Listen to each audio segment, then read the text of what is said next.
స్రవంతి భర్త అక్రమ సంబంధం పెట్టుకొని భార్యని చిత్రహింసలు పెట్టేవాడని, భార్యని చంపాలనే ఉద్దేశంతోనే బిర్యానీలో విషం కలిపి తనని చంపే ప్రయత్నం చేసి ఆ తర్వాత దాన్ని ఆత్మహత్యగా చిత్రీకరించే ప్రయత్నం చేశాడు. అందులో భాగంగానే కట్టుకున్న ఇటు భార్యని స్రవంతిని మరియు కని పెంచిన ఇద్దరు పిల్లల్ని కార్తిక్ కౌశిక్ని చంపే ప్రయత్నం చేసి తను చంపాడు. ఎటకేలకు అతను పోలీసుల దగ్గర లొంగిపోయాడు. మనతో పాటు ఇక్కడ ఒక పక్కనే ఉన్నటువంటి గ్రామస్తుడు మరియు ఇంటి పక్కన ఉన్నటువంటి వ్యక్తి ఉన్నాడు. తను మాట్లాడే ప్రయత్నం చేద్దాము. నిన్న చాలా ఉద్రిక్త వాతావరణం మీ ఊళ్ళో జరిగిందని విన్నాము. అది ఎంతమంది వచ్చారు వీడికి? ఇక్కడ ఎవరోని పాతి పెట్టడం జరిగింది? 40 మంది వచ్చారు.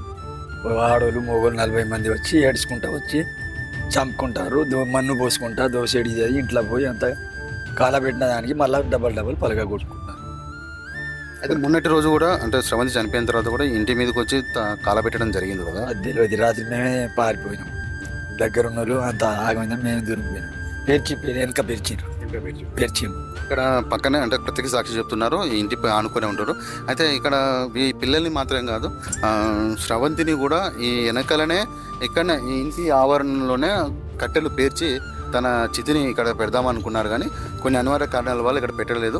ఇక్కడ కొందరు గ్రామస్తులు కానీ ఇంటి పక్క వాళ్ళు గొడవ పెట్టడంతో ఇక్కడ ఇద్దరు పిల్లల్ని మాత్రమే పూడ్చిపెట్టారు. అయితే మొత్తానికైతే మీరు చూసుకోవచ్చు, ఈ బోడమాణిక్యం తండాలో నిన్నటి రోజు మాత్రం ఉద్రిక్త వాతావరణం నెలకొని చాలా భయాందోళన వాతావరణం ఇక్కడ నెలకొంది.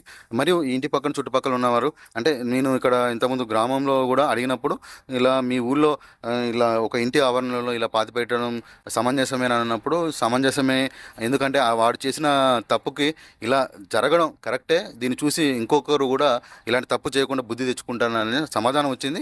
వాస్తవం మరికొందరు మాత్రం ఇంటి పక్కనే కూర్చిపెట్టడం వల్ల కొంచెం భయం అవుతుంది, భయభ్రాంతులకు మీకు గురి అవుతున్నాము అని చెప్పేసి వీరు తెలియజెప్తున్నారు.